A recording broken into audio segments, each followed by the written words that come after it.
C'est une démocratie politique et économique qui correspond à ce que nous appelons, quant à nous, et sans avoir le fétichisme des mots, une démocratie telle que notre pays n'en a jamais connue, parce qu'il fera du bonheur une idée neuve en France.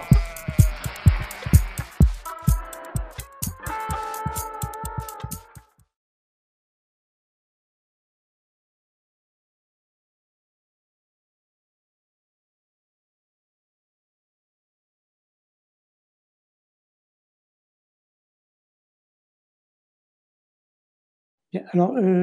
si l'on prend une définition minimale de la démocratie sociale, on peut dire que la démocratie sociale, c'est deux choses. Dans l'entreprise, c'est l'institution d'un contre-pouvoir détenu par les salariés face à l'employeur que certains nommaient il y a plusieurs années de cela un patronat de droit divin. Et à un autre niveau, un niveau plus global, c'est aussi l'affirmation du mouvement social face aux politiques, et c'est précisément, bien sûr, dans le cadre de ces entretiens, ce qui nous intéresse plus particulièrement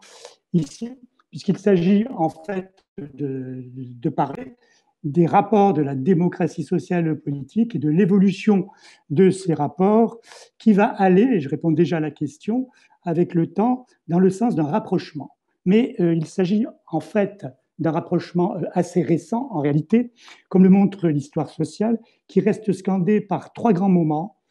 que j'aimerais évoquer très très brièvement, parce qu'il me semble intéressant pour mieux saisir effectivement la situation présente. Alors le premier moment, je remonte à loin, mais je pense que c'est utile, c'est l'après 1848 que je nommerai justement le temps des ruptures entre le politique et le social. À ses origines, le mouvement social est en totale rupture par rapport aux politiques, et cette rupture d'ailleurs marquera longtemps la culture des acteurs sociaux et en particulier des syndicats. Pour rappel, de Proudhon à la fameuse charte d'Amiens 1906, qui est en quelque sorte l'acte fondateur du syndicalisme français, le syndicalisme se présente comme un syndicalisme d'action directe,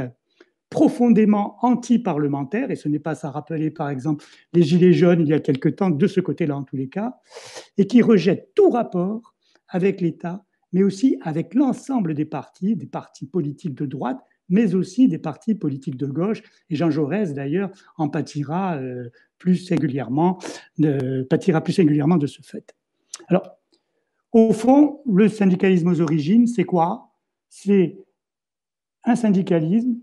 qui dit s'affirmer suffisamment en tant que tel pour fonder un nouveau projet de société sans avoir recours aux politiques.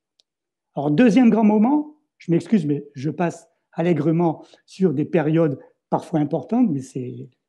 le genre ou la règle de l'exercice, c'est l'après 1945,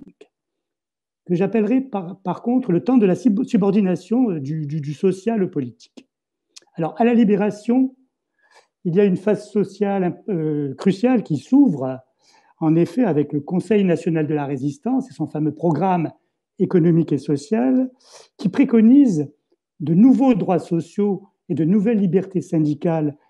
au sein de l'entreprise, mais qui, dans le même temps, et je crois que c'est important de le noter, donne à l'État un pouvoir absolument central. C'est l'époque où Pierre Laroque, qui est le fondateur de la sécurité sociale et qui est très impliqué, bien sûr, dans l'application du programme du CNR, disait tout simplement transformer la société, oui, mais la révolution se fera par la loi et seulement par la loi.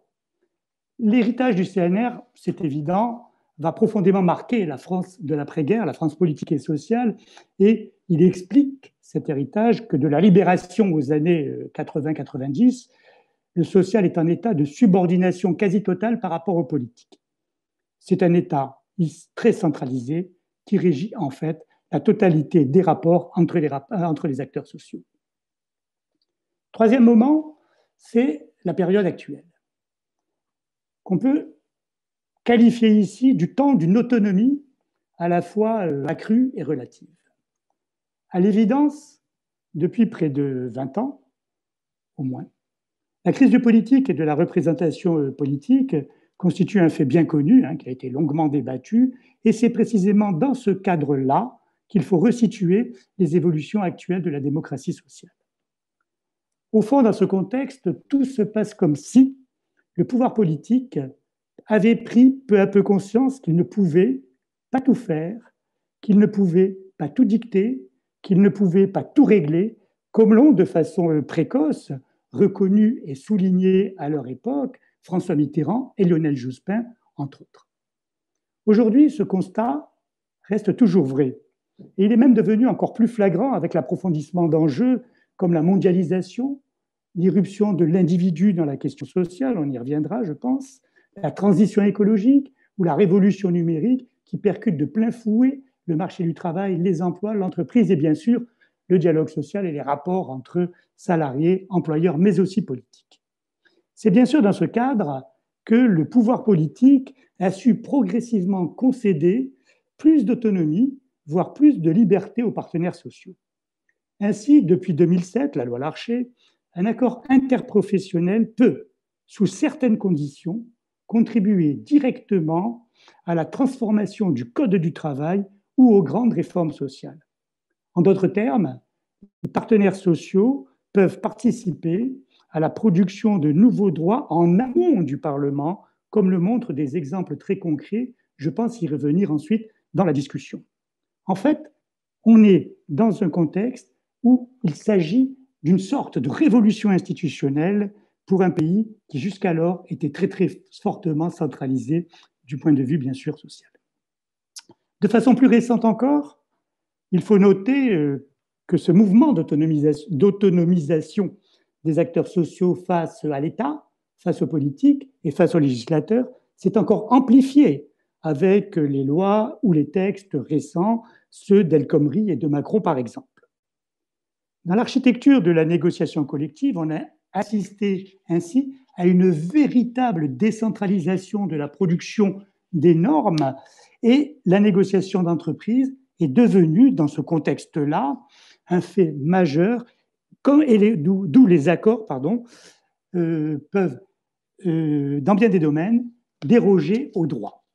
C'est ce que l'on a appelé la fameuse inversion de la hiérarchie des normes, qui a d'ailleurs donné lieu à de vives oppositions, à de vives protestations, même à des mouvements sociaux importants. Je pense au mouvement de 2016 contre la loi El Khomri, qui ont duré plusieurs semaines, et à ceux de 2017 contre les ordonnances Macron. Bien sûr, cette opposition résulte, d'une manière générale, d'une certaine culture historique, politique ou sociale qui se réfère toujours au rôle de l'État ou au rôle de la loi. Mais reste un constat, c'est qu'au-delà de ces oppositions, l'autonomie des acteurs sociaux n'a cessé de s'étendre et aujourd'hui, on peut dire que la démocratie sociale est devenue une ressource directe du pouvoir politique dans la gestion de l'ordre public social, une gestion de l'ordre public social à laquelle le pouvoir politique, évidemment, a su concéder certaines de ses prérogatives et non des moindres, mais aussi qui renvoie non plus seulement à des problèmes éminemment collectifs, comme le voulait la vieille tradition des rapports sociaux dans l'entreprise, mais aussi à des problèmes beaucoup plus fins. Et je pense qu'on reviendra très très vite sur la question effectivement de revendications plus intimes, renvoyant directement à l'individu. Merci. Je vais rebondir donc sur ce que vient de dire Guy Groux et tout particulièrement sur ce mouvement d'autonomisation des acteurs sociaux qui va effectivement me permettre d'introduire la question de l'intime et de la démocratie intime sur laquelle effectivement j'ai centré mes travaux depuis quelque temps. Et donc, cela me permet d'introduire cette question de l'expérience démocratique aux prises de l'intime avec cette idée que l'intime définit un nouveau paradigme démocratique car il circonscrit de nouvelles bases de négociation des interactions sociales et culturelles, mais aussi personnelles et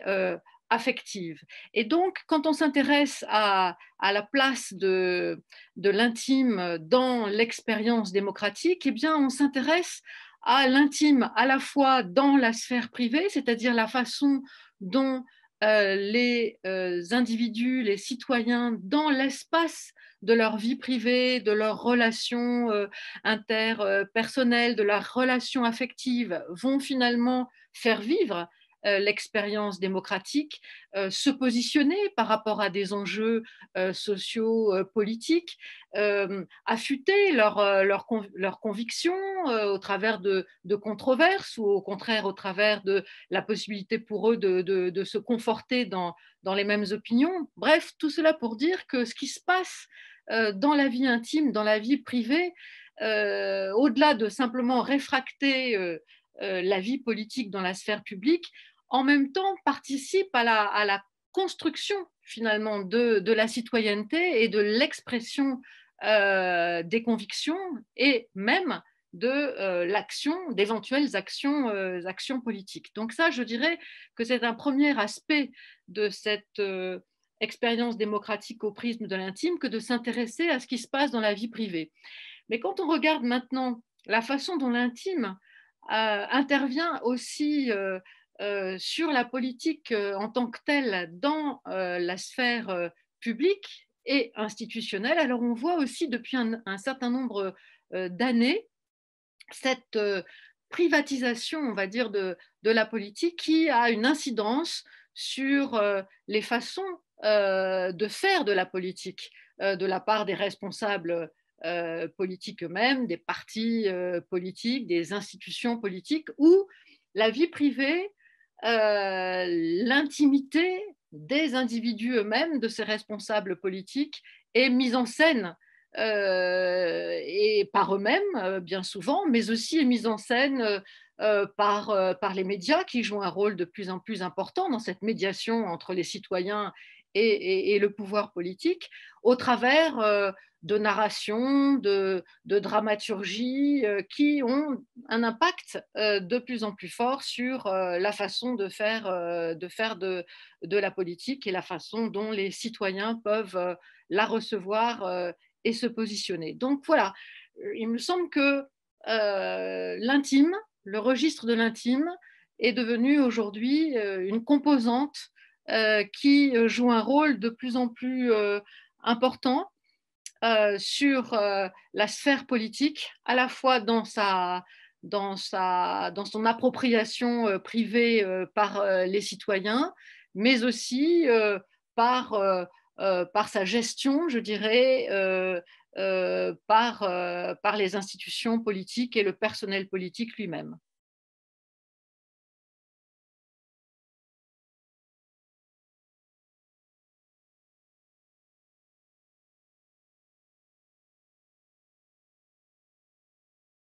Cette intimisation de la vie politique, à la fois dans la sphère publique et dans la sphère privée, a un certain nombre de conséquences et modifie les perceptions, modifie les engagements, modifie les modes d'action. Alors dans la sphère publique, l'intime est devenu omniprésent et reconfigure d'une certaine façon l'exercice même du pouvoir. On a vu depuis un certain temps maintenant se mettre en place ce qui a pu être appelé par certains observateurs, analystes, une forme d'américanisation de la vie politique française, c'est-à-dire une moindre séparation entre la sphère privée des responsables politiques et la sphère de leur vie privée et leur personnage public. C'est-à-dire que le personnage privé et le personnage public étaient plus confondus, on va dire, que dans des périodes antérieures. Et du coup, ce processus d'intimisation de la politique, qui a été appelé par certains analystes un processus de pipolisation, au sens d'une mise en scène de la vie privée des politiques, dont ils pouvaient jouer d'ailleurs dans le cadre soit de leur campagne électorale, soit de l'exercice de leur pouvoir, a probablement changé de façon assez importante la vie politique en France, dans la mesure où ça a un peu brouillé, on va dire, brouillé les frontières entre la vie privée et la vie publique. Et les médias, là encore une fois, ont joué un rôle évidemment très, très important dans ce phénomène. Alors il y a un paradoxe là, c'est-à-dire que il y a à la fois de la part des citoyens une demande de plus grande proximité avec l'ensemble du personnel politique, avec leurs élus, avec la représentation politique. On voit bien là, et peut-être que Guy Groux rebondira là-dessus, qu'il y a évidemment des demandes de la part des citoyens de plus à la fois de démocratie directe, mais aussi de réduire ce fossé qui peut les séparer d'une représentation politique et d'une élite politique trop éloignée d'eux-mêmes. Donc il y a à la fois cette demande de proximité dont certains politiques ont pu jouer, pas toujours de façon heureuse, mais on a aussi buté sur cette difficulté. Tant s'il y a trop de proximité, ça ne marche pas non plus. Donc il y a là, au travers de cette question de l'intime, une redéfinition de l'espace qui sépare le pouvoir des citoyens, une redéfinition de ce que doit être un responsable politique en démocratie, une redéfinition de ce qui doit lier effectivement le peuple au pouvoir politique au travers de cette question de la proximité et de l'intime. Et puis je dirais que dans la sphère privée, alors cette place de l'intime, dans ce que j'ai pu appeler la politisation intime des individus, est aussi devenue très importante dans ce temps qui est le temps dans lequel se joue aujourd'hui l'expérience démocratique contemporaine, qui veut que les individus soient plus autonomes par rapport à un certain nombre d'allégeances sociales, partisanes, politiques, qu'ils soient effectivement considérés davantage comme des individus à partir desquels vont s'énoncer à la fois des choix politiques, mais aussi des comportements. Eh bien, l'intime, forcément,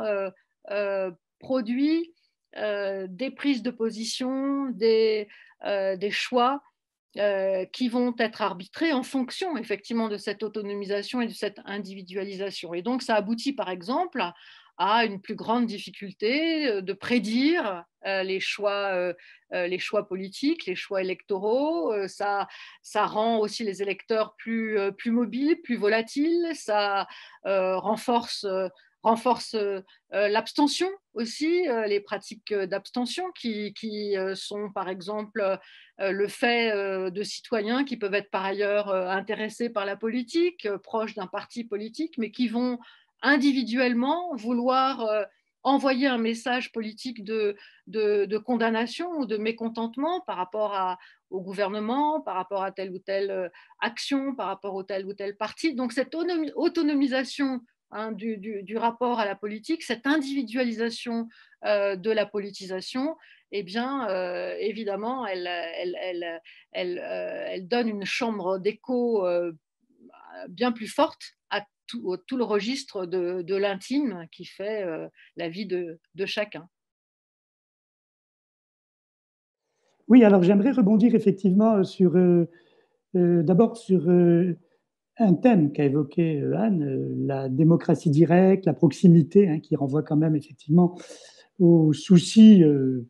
des individus de pouvoir s'exprimer là où ils sont, avant peut-être également de reprendre certains points très brièvement qui concernent en réalité, je dirais, l'irruption de l'individu, voire de la sphère privée dans la question sociale et la manière dont cela est plus ou moins contractualisé ou légiféré au niveau des rapports ou du dialogue social, pour faire court. Alors sur la démocratie directe, c'est vrai que Anne a parfaitement raison d'évoquer ce point, parce qu'il est extrêmement important. Il fait d'ailleurs partie, on l'a déjà dit, de l'autonomisation des acteurs sociaux par rapport aux politiques, aux législateurs ou à l'État. Et on a un exemple alors, qui est pour moi particulièrement significatif et qui renvoie déjà à ce que j'ai dit, à savoir la fameuse règle nouvelle de représentativité des syndicats. Là, je crois qu'on a un cas symbolique très très fort parce qu'il touche au cœur même de ce qu'était jusqu'alors le dispositif juridique et institutionnel du dialogue social dans l'entreprise. Pour aller vite, jusqu'en 2008, c'est l'État, en France bien sûr, ou l'administration du travail qui accordait à telle ou telle organisation syndicale le statut d'organisation représentative. Un statut d'organisation représentative qui est important pour deux raisons. Je vais essayer de ne pas être trop technique, mais il faut rappeler quand même des faits assez essentiels. Le premier attribut qui est offert aux organisations représentatives, c'est tout simplement le pouvoir de signer des accords collectifs et de participer aux négociations collectives, les accords collectifs qui en découlent s'appliquant à la totalité des salariés. Qu'importe d'ailleurs le poids réel en termes d'effectifs des organisations syndicales concernées. Le second point, qui est aussi très très important, c'est le monopole qui est offert à toute organisation représentative pour se présenter au premier tour des élections professionnelles. Donc ça, c'était, et c'est toujours d'ailleurs, le statut des organisations représentatives. Sauf que, en 2008, il y a eu un accord qui a été signé par le MEDEF, la CGT et la CFDT, et selon les termes mêmes de l'accord, il s'agissait de faire en sorte que les règles de la représentativité soient profondément transformées dans la mesure où, pour les signataires de l'accord, les organisations syndicales dans l'entreprise comme au niveau national devaient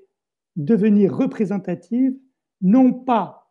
par l'avis ou la décision des pouvoirs publics, mais par le vote direct des salariés.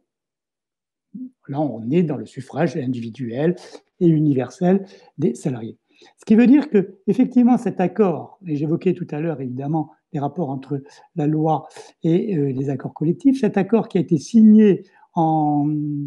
avril 2008 s'est vu 4 mois après débattu et voté par le Parlement et donc transformé en loi. Je pouvais également dire la même chose par rapport, parce que ça renvoie aussi à la sphère privée, à la réduction du travail des 35 heures et la fameuse loi Aubry. Effectivement, ce qu'il s'est passé à l'époque, c'était une rupture totale d'ailleurs avec la tradition. Pour rappel, lors du Front populaire, lorsque le gouvernement de Léon Blum met en place les 40 heures et les congés payés, du jour au lendemain, on a voté une loi qui s'est appliquée à toutes les entreprises sur tout le territoire national et de manière uniforme. Ce n'est pas du tout la méthode qu'a choisie Martine Aubry à l'époque, pour une simple et bonne raison. Elle a suscité toute une série de négociations. On dit qu'il y a eu plus de 70 000 accords d'entreprise. Ces accords d'entreprise ayant contribué très largement à transformer en quelque sorte le Code du travail sur des points tout à fait essentiels, comme par exemple le rapport entre 35 heures et flexibilisation de la durée du travail, ou encore, je dirais, le temps de travail des cadres et de beaucoup de salariés. Alors là, on voit incontestablement de nouveaux jeux qui s'établissent et qui renvoient à des préoccupations qui sont beaucoup plus proches, disons, de la base, des individus dans l'entreprise. Et mais j'irai pour aller un peu plus loin, si vous le permettez, bien sûr, dire qu'en réalité, il s'est aussi passé quelque chose à partir des années 90-2000, c'est l'intrusion de l'individu, voire même de la sphère privée, dans la question sociale et finalement dans le dialogue social. Alors, il y a un thème qui est bien débattu aujourd'hui, après les travaux de Dominique Méda, mais pas seulement, c'est le travail des femmes. Le travail des femmes est la double journée. Effectivement, une femme salariée, elle est assujettie, bien sûr, à des contraintes très fortes dans le cadre de son entreprise et dès qu'elle est sortie de l'entreprise, elle est assujettie à d'autres contraintes qui est tout simplement celle liée au travail domestique. On voit là, en quelque sorte, ou à l'éducation des enfants, etc. On voit là, en quelque sorte, qu'il y a ce que l'on a appelé, je le répète, la double journée de travail et qui effectivement renvoie très, très directement à la sphère domestique par rapport, bien sûr, à des activités professionnelles évidentes. Et aujourd'hui, si je rappelle ça, c'est que ceci m'apparaît tout à fait intéressant dans le cadre du Covid, où, vous le savez comme moi, et ça risque encore de se développer avec la seconde vague,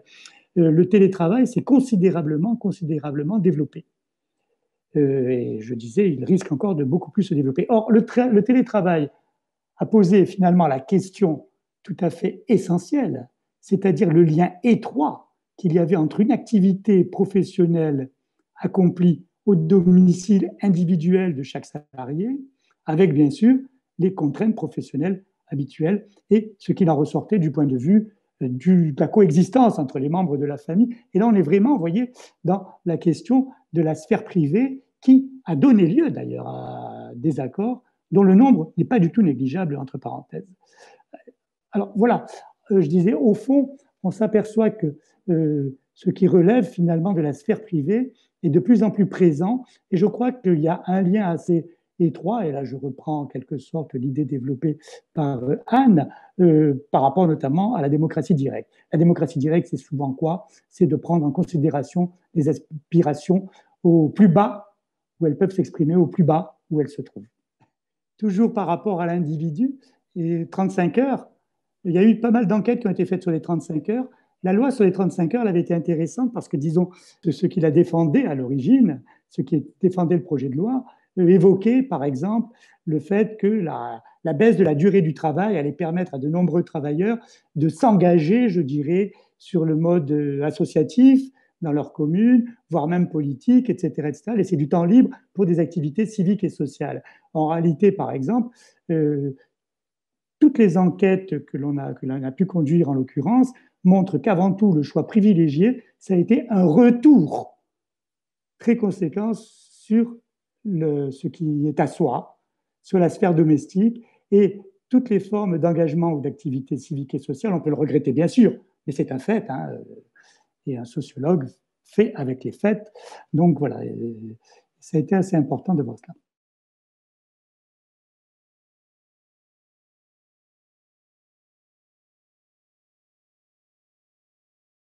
Dans ce que vient de dire Guy Groux, il est tout à fait intéressant de voir à quel point la sphère privée est devenue l'enjeu justement de nouveaux arbitrages politiques. On voit bien qu'aujourd'hui, la généralisation du télétravail pose des questions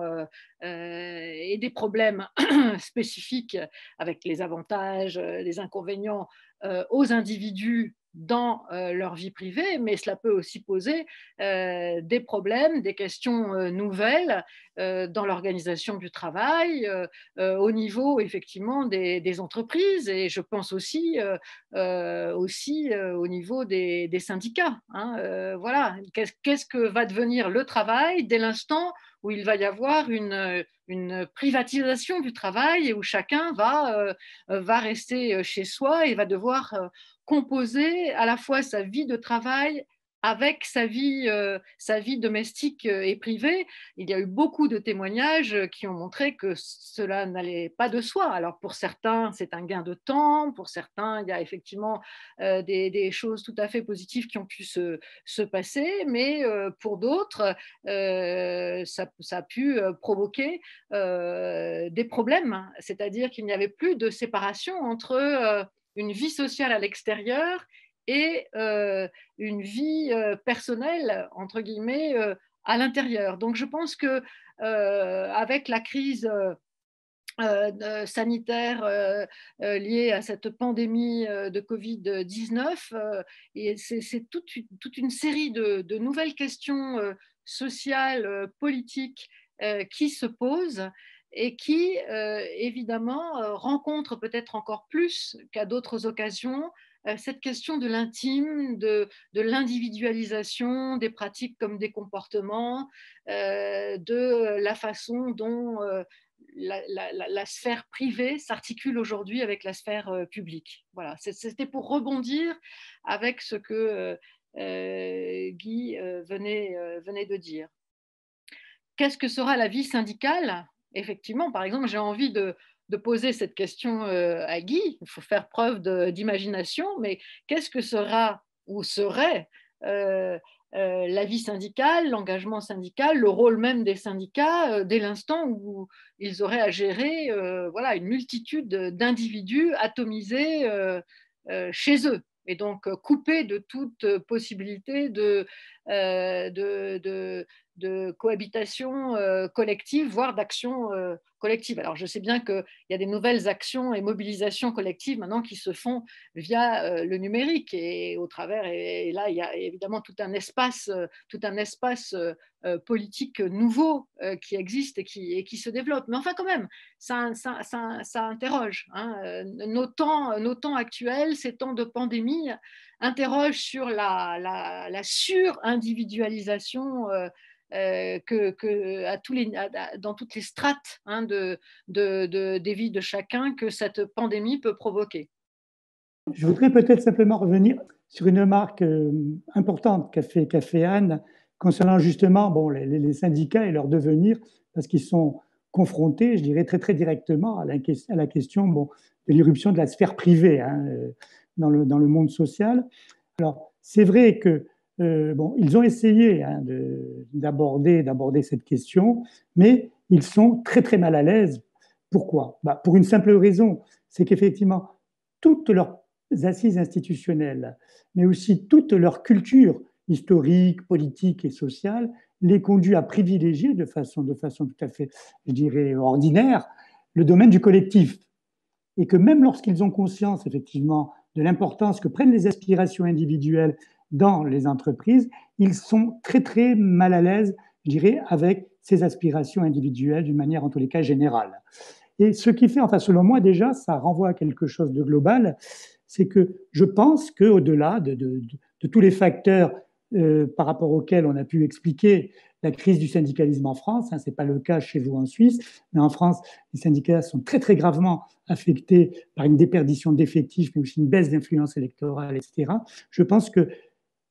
l'irruption de l'individu dans la question sociale et la manière dont les syndicats ont beaucoup de mal à gérer cette irruption-là explique en grande partie, sinon totalement, la crise à laquelle ils sont confrontés. Et c'est d'autant plus vrai, je vois là, en ce moment, je suis en train de participer à une recherche sur les conflits de l'hiver dernier, notamment à la SNCF et la RATP à propos des retraites, un conflit qui a duré 3 mois. Et quand on parle notamment du côté de la direction, on entend souvent la chose suivante: vous avez des directeurs d'établissements, de sites, etc., qui vous disent « mais on avait parfois beaucoup de mal à saisir ce que des salariés venaient présenter comme revendications pour savoir si c'était des revendications purement individuelles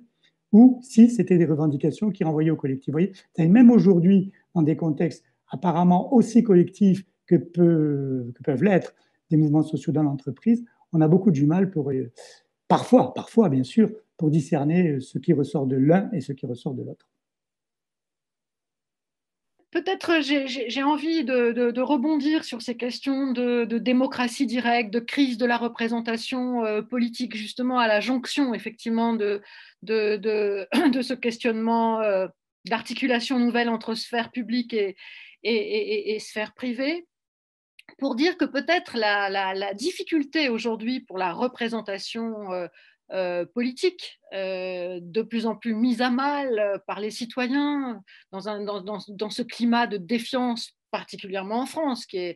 est de défiance à l'égard de la représentation politique qui est très important. Je me demandais, mais ça c'est un peu aussi des questions que je pose à Guy pour savoir ce qu'il en pense, je me demandais s'il n'y avait pas dans cette crise de la représentation politique, au-delà effectivement de la crise qui touche les institutions politiques et les agissements même des responsables politiques, s'il n'y a pas dans cette difficulté pour le citoyen de penser la représentation, de l'accepter, d'y participer, s'il n'y a pas une composante qui est liée justement à cette nouvelle importance prise par l'autonomie de l'individu, l'intime, cette individualisation des pratiques comme des opinions. Et je me demandais là s'il n'y avait pas une composante, en tout cas dans cette crise de la représentation politique, qui viendrait effectivement de cette individualisation des, des opinions comme des comportements. Je ne sais pas ce que Guy peut en penser. Disons, moi, je comprends très bien effectivement la question. Il faut dire que l'individualisation, en tous les cas, concernant bon, la vie sociale, et notamment le mouvement syndical, elle a été traitée depuis un certain nombre d'années, hein, puisque le fameux bouquin La question syndicale de Pierre-Rosan Vallon, qui date de 1988, donc c'est quand même déjà assez ancien, disait qu'incontestablement, les syndicats aujourd'hui étaient de plus en plus confrontés à une certaine individualisation des rapports sociaux, ce qui allait les conduire de manière, je dirais, ostensible à devenir eux-mêmes des espèces d'agences, c'est-à-dire des espèces de systèmes totalement institutionnalisés qui, par définition, risquaient d'être de plus en plus éloignés de l'individu, bien sûr, puisque là, il s'agit des agences qui, effectivement, se retrouvent dans les structures du haut et qui s'éloignent de plus en plus de la base. Et ça, je crois que c'était une première analyse qui a eu depuis, je dirais, beaucoup de conséquences et qui est absolument majeure dans la mesure où, effectivement, on assiste pour des raisons diverses et multiples, on n'a pas le temps là de s'y étendre, à une surinstitutionnalisation des syndicats français, notamment pour compenser entre autres leurs faiblesses. L'État les a surinstitutionnalisés parce qu'ils étaient faibles sur le terrain. Mais cette surinstitutionnalisation, par contre-coup, a impliqué une distance de plus en plus grande entre les syndicats et les salariés qu'ils sont censés représenter, et du coup une montée en quelque sorte d'un discours qui disait une simple chose, mais ils sont très éloignés de nous, mais ils ne nous comprennent pas, mais ils ne nous représentent pas. Et tout ceci, alors c'est très grave justement du point de vue du contexte social, donne lieu à un climat de défiance très important des salariés par rapport à leurs syndicats. On le mesure avec le baromètre confiance depuis maintenant 12 ou 13 ans, je crois qu'on a la 13e vague. On le mesure aussi depuis 3 ans qu'existe le baromètre social du CEVIPOF, où on voit que les syndicats sont parmi les institutions, je dis bien les institutions, auxquelles les salariés font le moins confiance. Ils se situent juste au-dessus des médias et juste au-dessus des partis et derrière les entreprises, derrière les associations, voire même derrière les églises ou l'école, bien sûr. Vous voyez ce que je veux dire? Donc, c'est un phénomène important. C'est-à-dire, derrière cette individualisation, il y a aussi, à cause de l'institutionnalisation des syndicats, de fortes réactions de défense, ce qui ne facilite pas, bien sûr, je dirais, les rapports entre ceci et cela. D'où, incontestablement, ça a été évident lorsqu'il y a eu les Gilets jaunes, dans beaucoup d'entreprises, on s'est inquiété d'une gilet jaunisation, c'est ainsi que certains disaient, dans l'entreprise, c'est-à-dire des espèces de regroupements de salariés totalement autonomes, etc. Mais, je crois qu'il faut quand même le noter là aussi, c'est qu'on s'aperçoit lorsque on suit vraiment les contextes d'entreprise qu'il y a de plus en plus d'entreprises où on voit des coordinations de salariés qui se font indépendamment des structures institutionnelles et qui portent un discours à eux, qu'ils soient liés au collectif ou qu'ils soient liés à l'individu.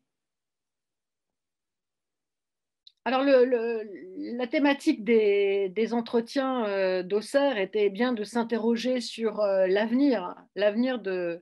nos démocraties, l'avenir du modèle démocratique. Alors évidemment que la question de l'intime pour prédire un avenir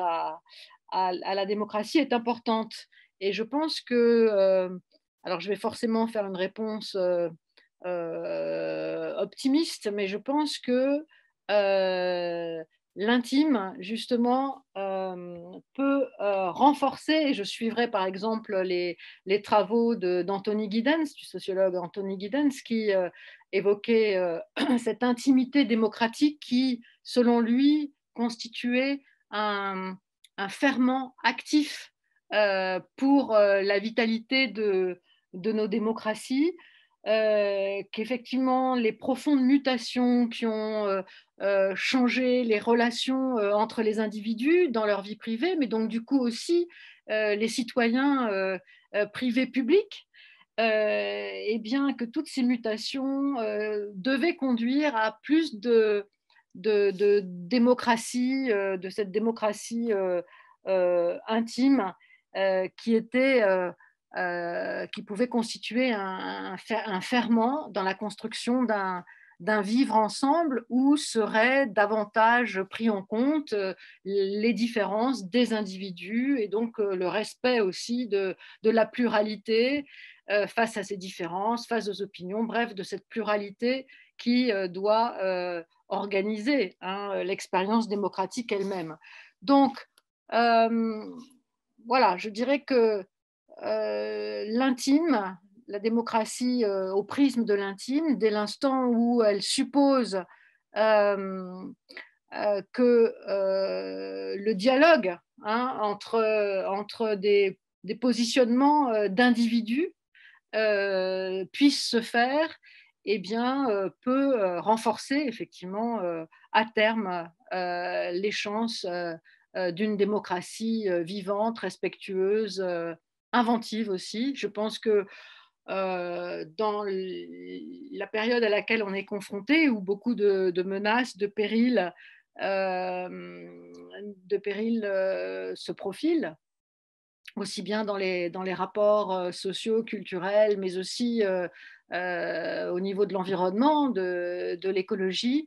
Je pense qu'au travers de cette préoccupation intime, c'est-à-dire de la possibilité de faire vivre ensemble des individus différents, eh bien, il y a là quelque chose de l'ordre d'une promesse démocratique.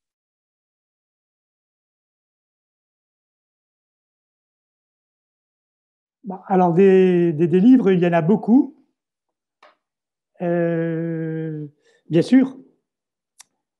J'aimerais cependant, il me semble que Pascal Perrineau a sorti un bouquin récemment sur le grand écart. Pascal Perrineau est un politologue bien connu, bien sûr, mais justement, dans cet ouvrage-là, il ne s'est pas simplement attaché à examiner les questions qui relèvent,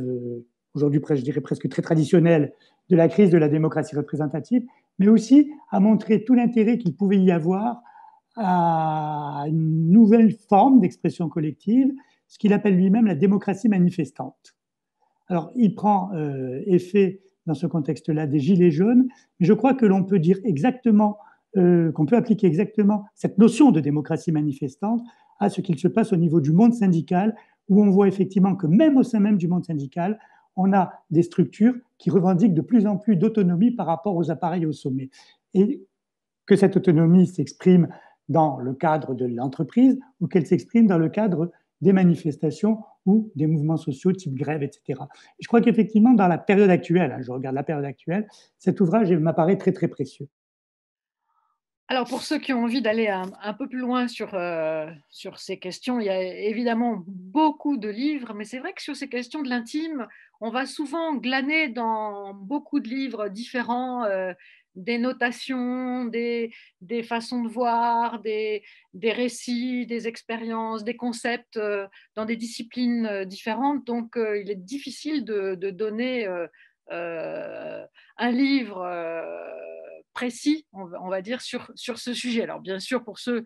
qui auraient envie, j'ai écrit le livre qui s'appelle « Toi, moi et la politique », où évidemment, je parle très concrètement de l'expérience démocratique dans le cadre de la sphère privée. Mais selon mes tropismes habituels, j'ai plutôt envie de recommander un roman. Parce que je pense que la littérature nous permet de, nous les sociologues, politologues, politistes ou autres chercheurs en sciences sociales, je crois que la littérature peut beaucoup nous nourrir. Et donc, je suis en train de lire un livre qui s'appelle « Demain, la brume », écrit par un jeune auteur qui s'appelle Timothée de Meillet. Et donc, je recommande vivement ce livre qui met en scène une histoire qui est vraiment à la jonction du politique et de l'intimité, qui met en scène des jeunes, une bande d'amis qui crée de la musique et qui crée un groupe rock dans les années 90, début des années 90 même, en Yougoslavie, dans ce qui sera l'ex-Yougoslavie, et qui sont confrontés à la guerre. Et leur amitié va s'en trouver brisé, ils vont être écartelés entre leurs origines respectives. C'est un très beau livre aussi sur comment faire vivre dans notre Europe l'espérance démocratique et faire en sorte que les nationalismes la montée des particularismes que l'on sent bien partout finissent par se tarir. Donc c'est un très beau livre à la jonction de l'intime et du politique.